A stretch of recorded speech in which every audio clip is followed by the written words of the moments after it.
If you are able to connect, Oh, yeah.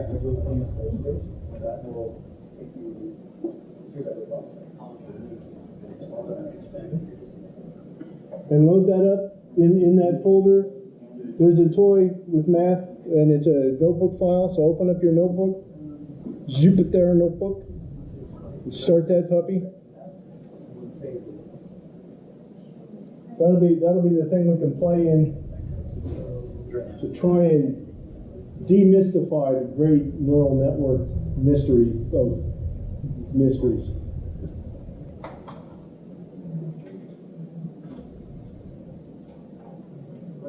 Does anybody have a picture of an eyeball about a foot across? I want to put it in front of the camera. You mean like the Just Fotis episode? Yeah, just the a big. monkeys? Just think that would be too cool.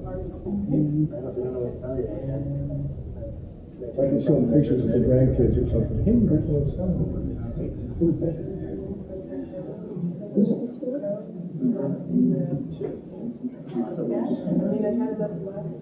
No. Zach, do you edit this video before you post it? Where's he at? Do you edit the video before you post it? Yes. There's Bug. Well, now I've got to go back in and edit that. Yep. I'm going to leave it in there. So they're already getting some. Okay, it's official. I'm intimidated. No. How? You? Let me put something up here, because what I want to talk about here is the intro to neural networks. And really what that means is what I went through, let me just start with that, is I watched hundreds of hours of videos, I'm sure everybody else has, and we've seen things happen that make sense, and we watch them do their little deal, and it's done, it amazingly covers something, but I still don't get it. It's buzzword intensive, this stuff. Wait, that's not just So I show this up here just because it's pretty, and it's a real simple one. We're going to talk about a more simple one than this, though, because there's a certain amount of me that wanted to know how it worked at every level, because it seemed like if I understood that, then as it got bigger, I could make choices or decisions. If things didn't work right, I would at least have some direction I could go. Do I need to add more layers? Do I need to do various other things to help reduce the count, increase the count, data set, whatever? Okay, so really, what is a neural network? Anybody? Okay, think of it as a complicated statistic decision engine. What's the difference between a neural network and like a expert system? Or even just anything that just does basic decision tools. Okay, in some cases, what I think all of the others are is you have a very limited set of information, and you may know the components that are significant to the choice making. Okay, when you have the occasion where I don't know which components are important, and I have thousands of pictures, or I have thousands of numbers, or I have thousands of stars, and on, then I can just feed it everything and train it, and eventually it gets it, and it can find stuff. And that's what seems to be the magic in the neural network. Okay, so a couple recaps, and then we're going to go look at one that's really, really basic. Okay, to make a neural network work is you give it an input. We're all good with that, right? We'll have values here. Imagine how many people have watched the Anything to Use the MNIST where it does the numbers. Has everybody seen that at least once? It's the Hello World of Neural Networks. If you haven't, find that, watch it, because everybody does that. And they line up the 728 elements here, and they just blow through it with, I've seen dual layer, 64-bit, single layer, all that. Everybody gets 95% accuracy right off the bat. They'll have the 728 inputs, they'll have 10 outputs, and then they train it. Has everybody got their brain wrapped around what training means? I see. What's that? I will. I just love hearing my voice. What we're going to do with training is we'll start with random numbers. Okay? And then we'll give it an input, and it'll guess an output. It's a statistic type thing. It may say 60% and 40%. We know that this is a 1 and that's a 0. And so then we figure out how far off it was. It's error. That's called the cost. There's different ways to do that, but you calculate a wrongness value.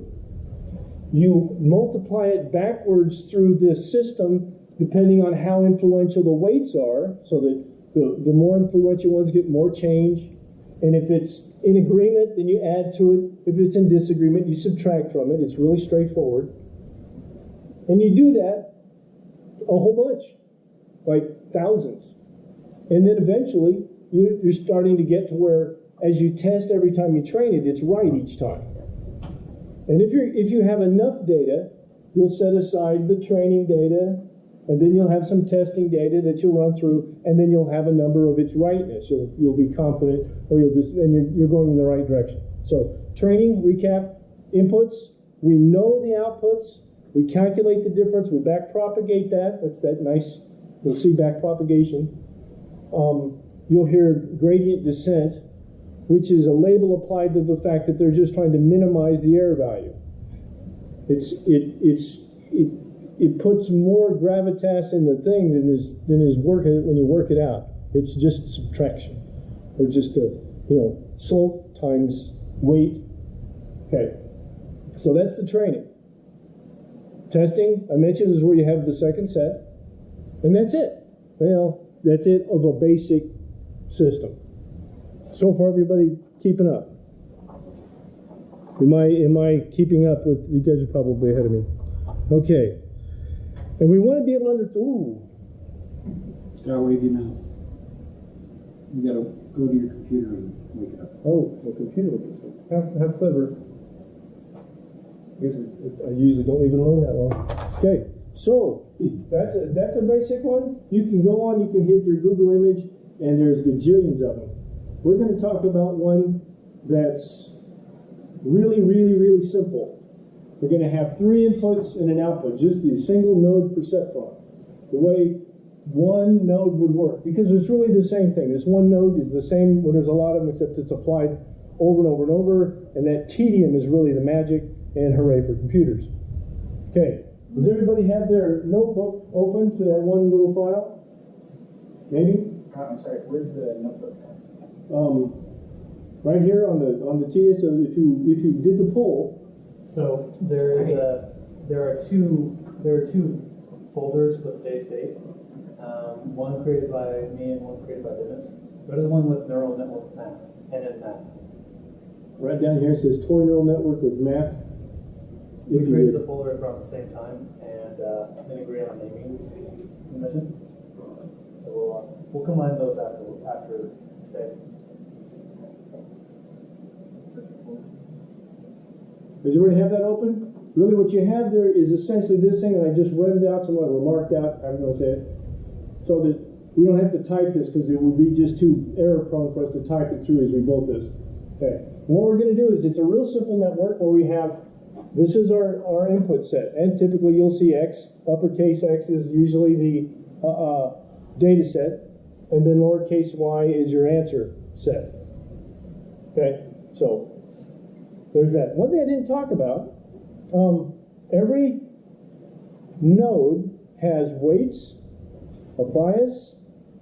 You multiply the input into that by the weights and the bias, and then you have an activation that makes a decision if that's enough or good or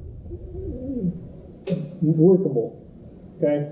This one we're not going to have a bias. You'll see where we could use one when we get to the end if we get that far. But it would just help make the decisions because it is a statistical engine again, and you're going to have that kind of an answer. Okay. I have a little thing up here. This is the sigmoid function. Sigmoid. Because it's S-shaped. Also very clever. These, okay. Nobody uses this anymore, but they always talk about it. And it's really hard to see. But essentially, if I feed it a number that's negative between 0 and infinity, it'll give me a value between 0.5 and 0. If I go the other direction, between 0 and infinity, the positive way, it's going to give me an answer from 0.5 to 1. So no matter what the number range is, it's going to be between 0 and 1. This is important when there's a lot of numbers, because remember, we're doing all this math, multiply, multiply, multiply, multiply.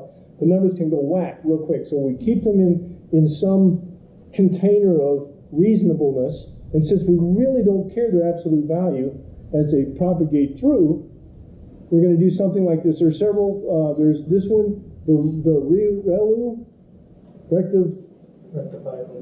rectified linear unit, which is a diode, if anybody's old enough to remember electronics, except it's applied here. But this one works in this environment, so we're going to stick with this puppy. All right. So, just for fun,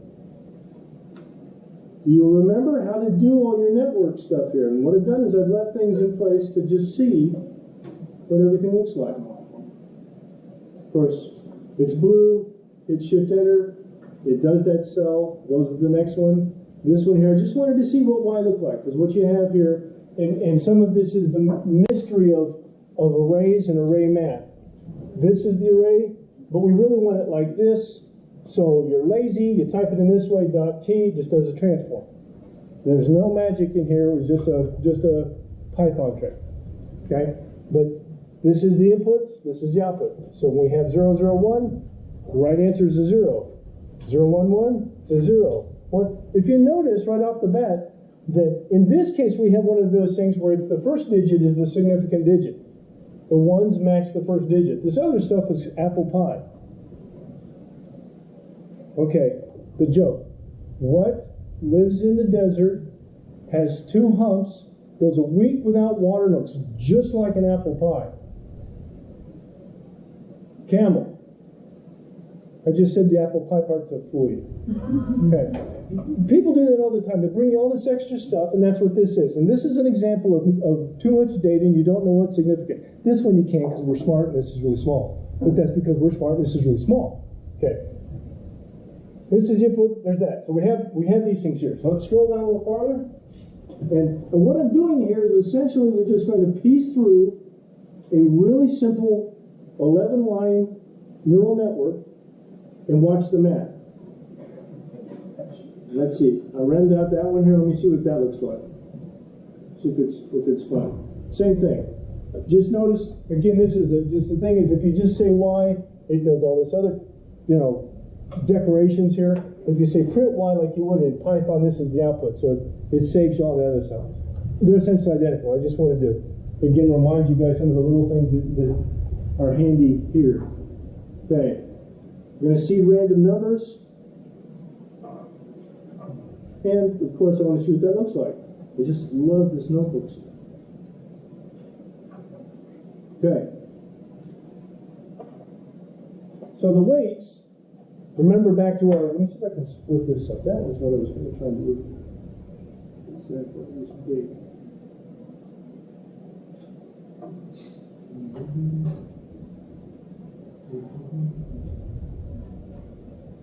This is smaller. Smaller.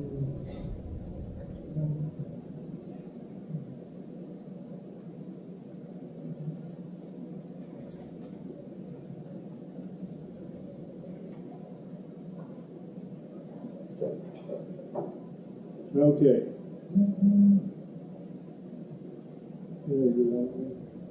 So there's the weights that we're just starting with. These are just, ignore these aren't the same numbers, it's not the magic of a graphic, but just real simple as this is the weight. So as our inputs go in there, they're just multiplied by the weights and added together. And then we decide if that's any good by running it through the sigmoid calculation.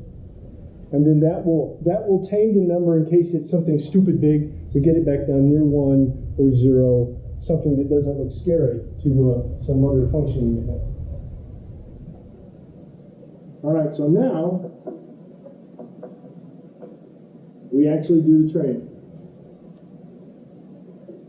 Let's see what happens if I put a little more. I have to have 10,000 in yours, right, guys? All right, the train. Output after training. We'll go back and I'll take apart that other stuff that I've got in there. But just real quick, you notice the output after training, it sure looks awfully close. So this is a working, real live 11-line neural network. It doesn't have any of the veils to keep it from being understood. And if anything else, I want a couple things understood about this is the math that goes on inside, you really don't need to know it other than this is all it is. It'll have fancy names, you'll have gradient descent, you'll see stochastic gradient descent.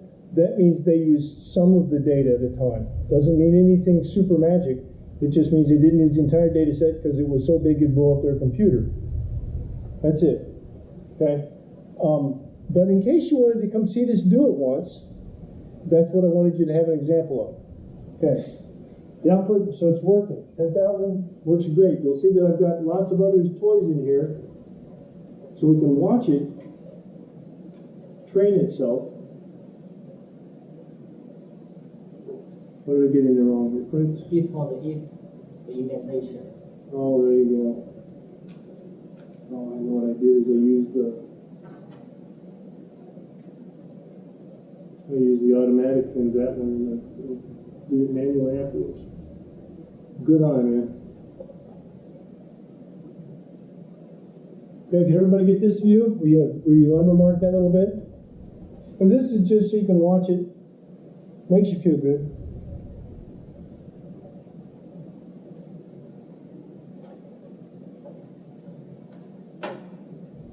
All right, so the trick to this, again, just to deconstruct this, this is the X. This is our 4 inputs.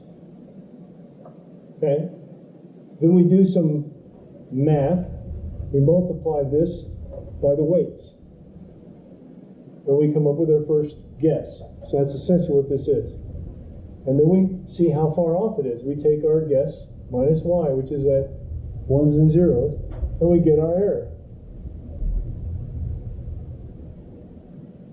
The magic comes down here when we update our weights again. And this bugged me. I wanted to see how that worked. So I added all this stuff here, which I don't think is on yours. Which may be just evil of me.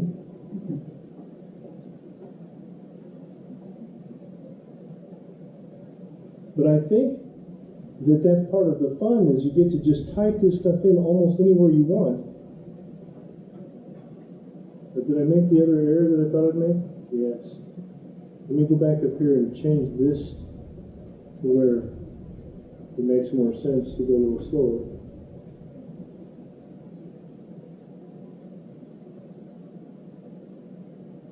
Because it typed these out 10,000 times just now. That is pretty impressive. Okay. See if I can follow this here. Linear, transform, did the math, scroll it up a little bit.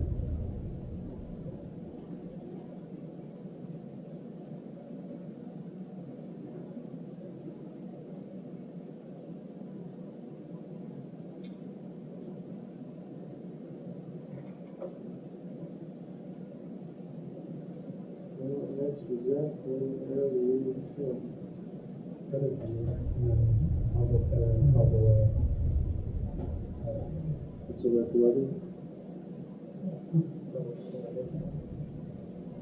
The other ones you were asking.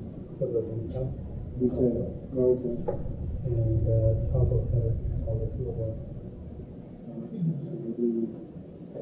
A little more. Man, the stuff you learn when you're up there. Okay.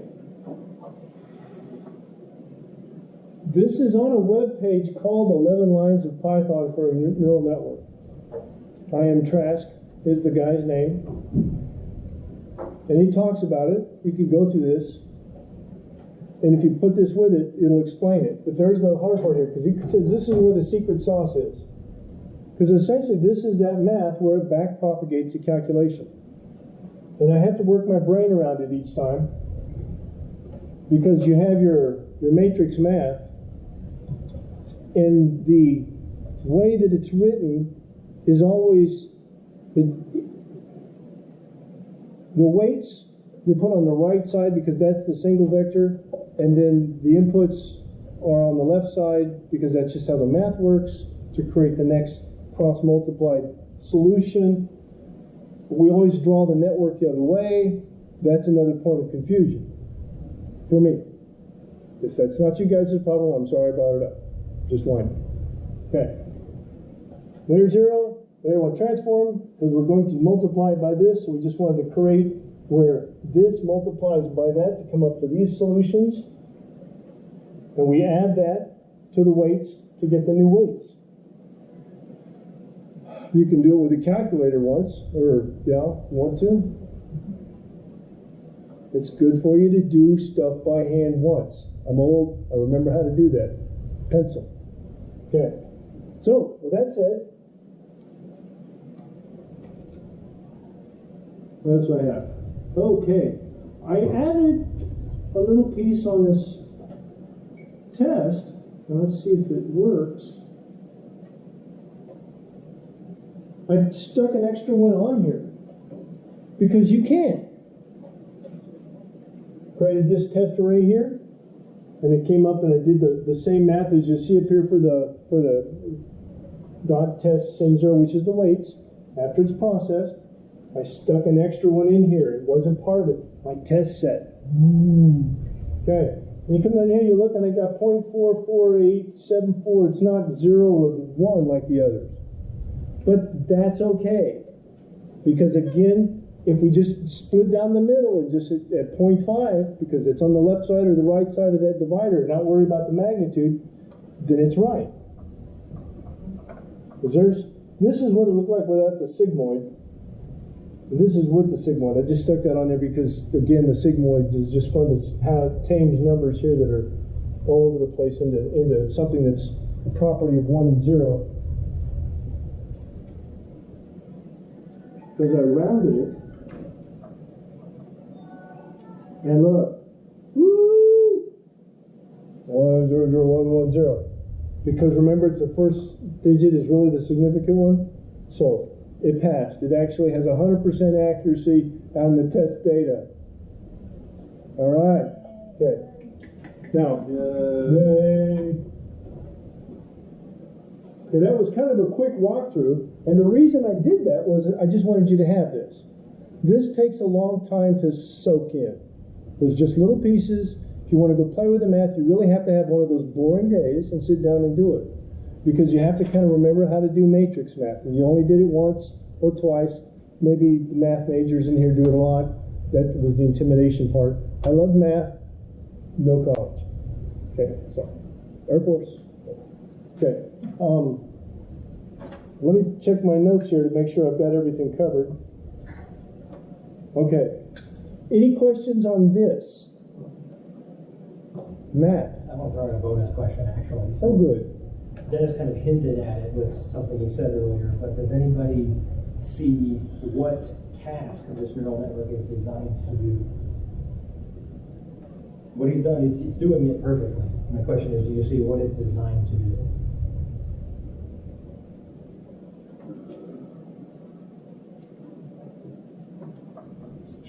So I'll give you a hint. Dennis said earlier that the first digit of each of the input data sets was the significant. It's kind of a choice engine here. This one is just making a decision or a classification from the inputs. Yeah. So the answer is just that this neural network is designed to completely ignore the rest of the data and just return the first number of the data set. It did this. Let me scroll back up because that's intentional. I mean, the guy who originally wrote this did that intentionally because it's meant to be a simple example. But yeah, it completely ignores objects 2 and 3 for data sets and just gives back the first one. Because what's that? Well, because the one and the ones here are against the 0, and then again the same data set here. So every time one adds, it would subtract and take away. Again, like you said, that was intentional. The websites, if you haven't got to, is 3B1B, 3 blue, 1 brown. 3 brown, 1 blue, 3. You search for 3B1B. Yeah. Hold on a second.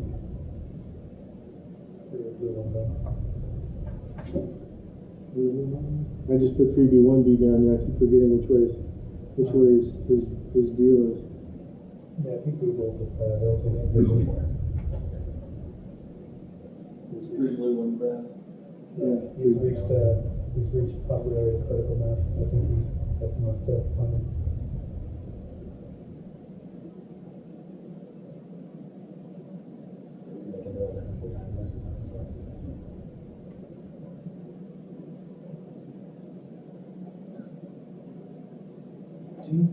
How is getting a name there? Okay, I'm not gonna watch it because there's 4 of these. But this guy is genius at explaining what's going on. If you get far enough into his, he's gonna talk about the assumptions we make, how the numbers work. And then he's gonna show you that we have no idea. So that's part of the problem with neural networks is within this neural network itself, in the hidden layers, That says zero didn't exist until this one was run. in the image world, you'll read a lot of, or see a lot in they'll describe that maybe between this and the first or second or third hidden layer, it starts seeing edges or small curves or circles or things that would activate a specific array or node at this point. And then those would add up to where this can make a decision. So you can see a loop and a tail and see that it's a 9, or if it's the other around, see that it's a 6, or something like that. But then when they take and they produce an image of the weights, nothing's there. So there's still a certain amount of, this does an amazing set after it's well trained, if the data is significant, where we have thousands of numbers to train it to. But it's incredibly stupid. In other words, computers won't take over the world because this thing, you can show it just snow and it can confidently call it a 5. So since its world is only whatever you train it, everything must be one of those. And so that's one of the other problems that neural networks have is they don't know if they don't go, I don't know. Arrogant. So anyway, any questions yet? I love the interaction here. This is good stuff. I mean, it keeps this really lively. Okay, the point that I wanted to make, and I'm going to give you the neural network you can look at, that some of the math, again, once you get it, you're not going to need it when we run the Keras or even TensorFlow when you do this, because all that actual math is hidden. The reason for the sigmoid being there, or some of these numbers that you'll find, all exist within the Keras tool so that you don't have to make the adjustments. You can take this neural network, by the way, and expand it to 728 inputs and try to do the number recognition with this. But when you do that, you're going to have to go in with the sigmoid in more places and tamp it down and divide everything by 256 to get the numbers down to where they don't multiply themselves into great exponential explosions and just blow up. There's no shrapnel. It's just the numbers, we divide by 0 or crap like that. So that's one of the hard parts, is just taming the beast when you have that many engines out there, or that many fiddly bits going on at the same time. Fiddly bits is fun. It's a technical term. It is. Well, forgive me on some of those, is that when we get to the technical terms, they seem to impede understanding because they're so busy that, okay, wait, I got to look that up. Anybody ever read Frankenstein, Mary Shelley's Frankenstein? Did you notice that you had to have a thesaurus and a dictionary to read the damn thing? Yeah, she was 21. Yeah, just holy smokes over paper. Terrible book. No, I love that. You guys. I love that he decided to walk off to the pole just because it's like, I'm going to deal with you people. It's just not going to work. Great. He politely tells them. Spoilers, yeah. The bad guy gets his just dessert. He's not the bad guy.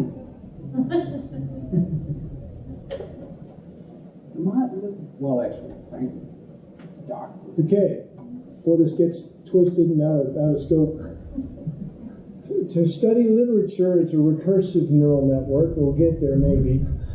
Those exist. I copied one of those and got Shakespeare, but I don't understand how it works because the long short-term memory loss nodule thing is beyond. I haven't got my brain wrapped around it yet. But that's something we want to play with too. Okay. So last semester, if you will, we worked on an image recognition project, and everyone here takes their handwritten letters, parses it, and adds it to the training set or the test set, what have you. But that's an image classifier. What he's talking about is another type of neural network classifier for reading language, natural language processing. That uses recurrent neural networks and long short-term memory methods, I guess. Again, that's a big name. But those are It different. talks about how it can remember something for so many inputs. So the previous inputs influence the next one. If you've ever talked to a chat bot, that's running off of one of these. Right, so there are different types of neural networks.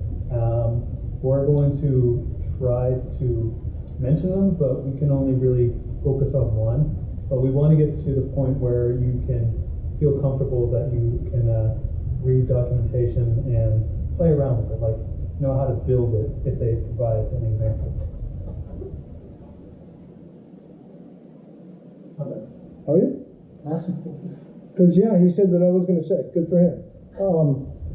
Convoluted networks, convolutional networks are the ones for imagery. That's the one we're going to go and play with after a little while. So watch some of the videos on that, because you're going to see how we will take a certain number of pixels and scale it down, because you'll have pictures that have either an indeterminate size and scale to them, or gobs of pixels. These high-resolution cameras are awesome. So to come up with something simple like letters and then put it on a 12 meg image, there's some scaling. And that's kind of where we're going with this as well, is the Python is really all about getting the data to the front of your neural network. Because with things like Keras, to define a neural network is you import it, you define some layers, and you have one. It may not work, but that's the network. But to get the data to the network is tricky. Douglas Adams, tricky. Deep thought, almost tricky. I've spent a lot more time Wow. than was necessary last time around getting there. Yeah. I actually just watched that Footwork last done night. now. Which one? Old one, new? It started as a radio program, then was a TV, then was a book. So that's just too cool. All right. And then movie. Yeah, then those movie. files, but I think they're real audio, so I have no idea. Listen to them anymore. If I'm done, I'm going to stop talking. Anybody need any help getting to their notebook? Did we all get there and have this pulled up? I'm going through the web. Okay. That's all. Here, I'll set up. Stuff up. It's getting there. Okay. Let me pull up another one here, the playground, to help visualize stuff. Yeah, I had to try.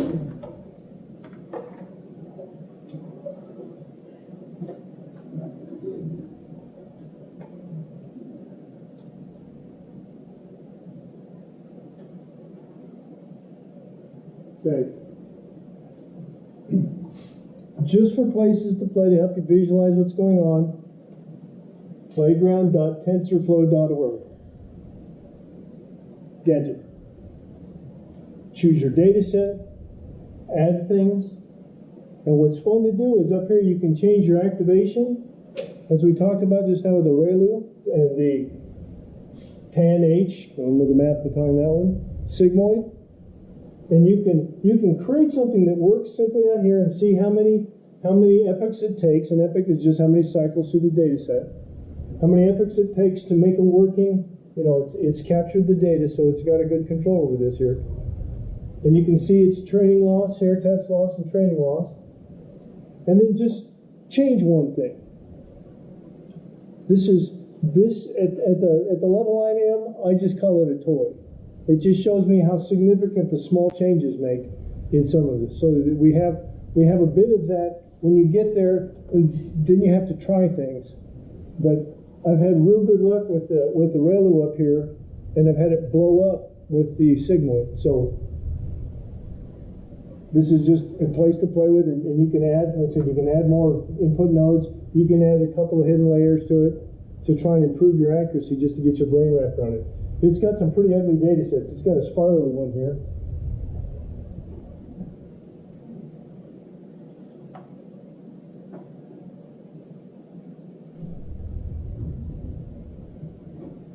And it's almost pretty. Does it have the dinosaur data set? I don't know. No, it just got circle, some quadrant splashes, the two big ones, and this yin-yang stretchy spirally thing. And it's got activity. It's kind of little ants. And so there it's going, and it doesn't look like it's going to make it. So this would be one that one could just play with. And add another element.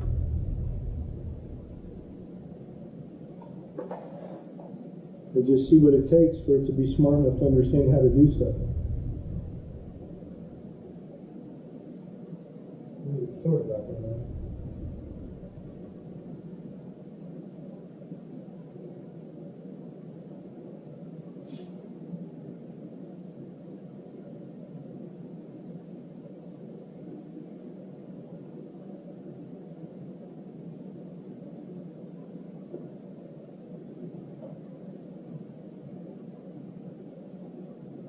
Also, the computational stuff, is it using GPU as well, or just software?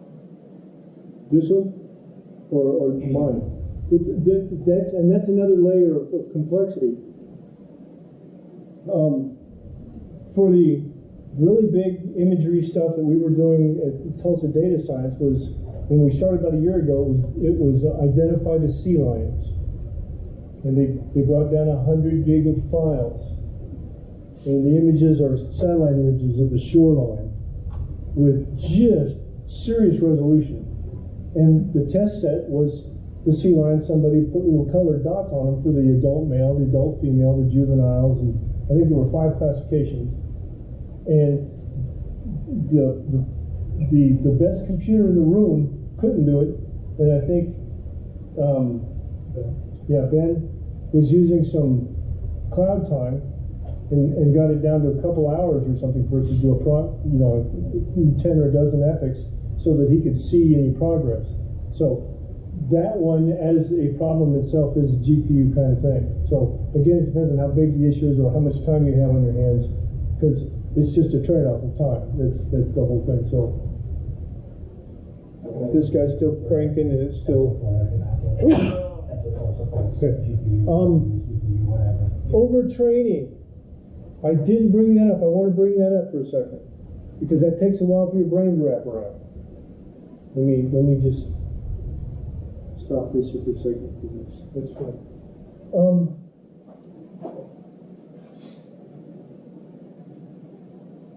Overtraining.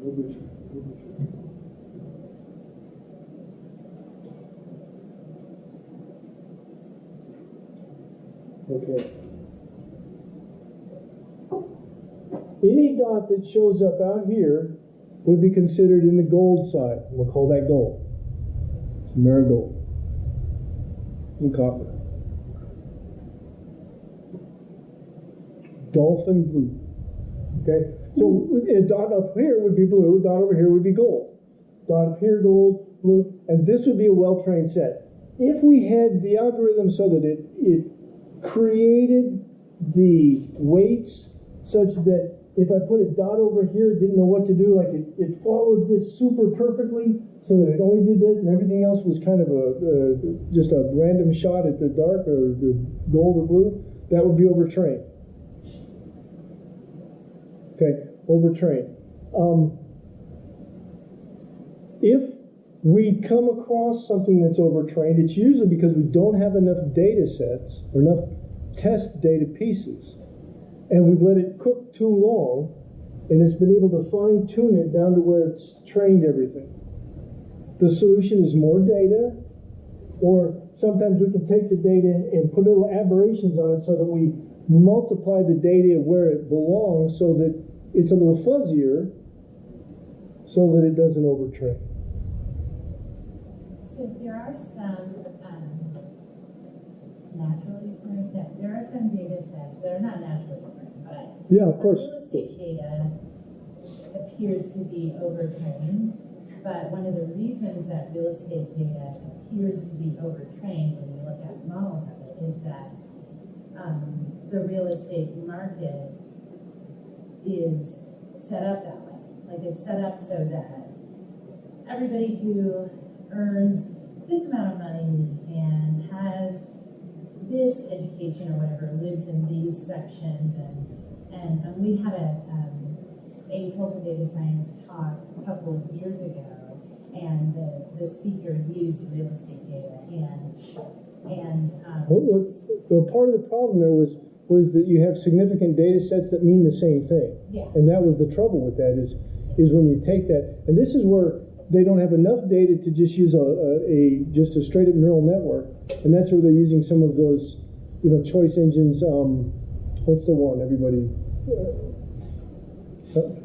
You take Excel, it's not good enough. You go to Tableau. Tableau is real popular because it's just a good tool for displaying a variety of different choice methods that are put in there.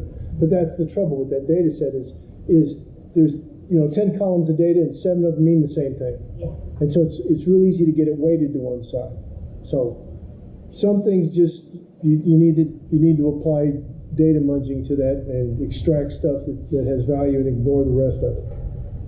If you have a big one though, and you can use your neural networks, all right. But overtraining, we'll run into that when we're doing stuff that you'll have it that the test data says the training data says it's perfect, but the test data starts getting worse as you keep training it.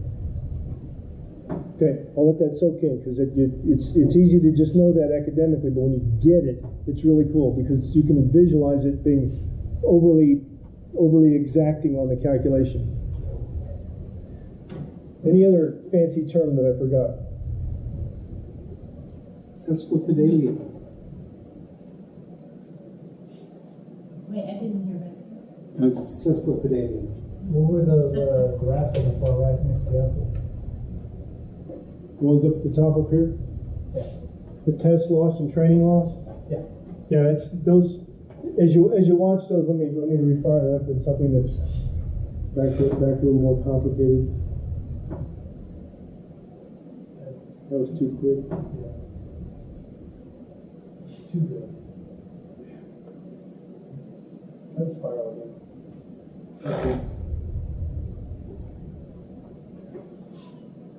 Okay. Test loss at 492 in training, so it's just got 2 different sets that it's comparing it to. It doesn't show us that, but that's what it's doing. So you can just watch this. This is real popular as well. When we get into Keras, if we're clever, we can hook it up to watch some of the graphs, and we'll be able to watch the test and training data as we go. We'll figure it out if it doesn't go with this.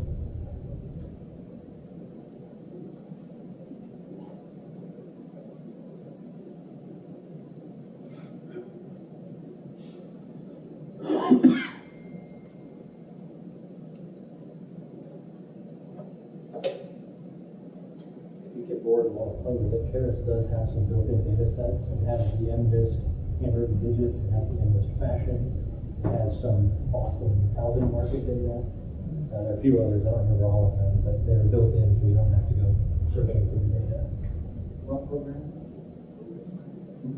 What program? Keras, the Python framework for the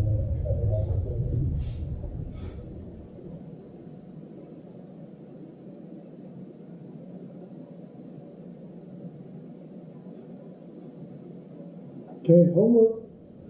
Just go to this, read the first one again, make notes where I got it wrong, hit me with paper next week.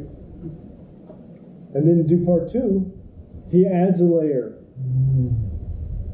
And you can see better how the network forward and back propagates, makes a correction. You'll notice now that our eyeballs don't have an obvious discriminator here of what the issue is. So this is again another one of those where you can look at the code, put it in your notebook, and just kind of piece through it. So at least you can demystify the math. If nothing else, get that done so that you can feel like you understand just what the propagation is, so you can go back to where you're worried about getting the data there and then the testing. But you don't have to do this. Maybe that's the thankfulness of it, is that holy smokes, it'd take a long time. So that's what this is. Demystify the math. I'm done talking. You guys are great. Open improv Thursdays. Okay.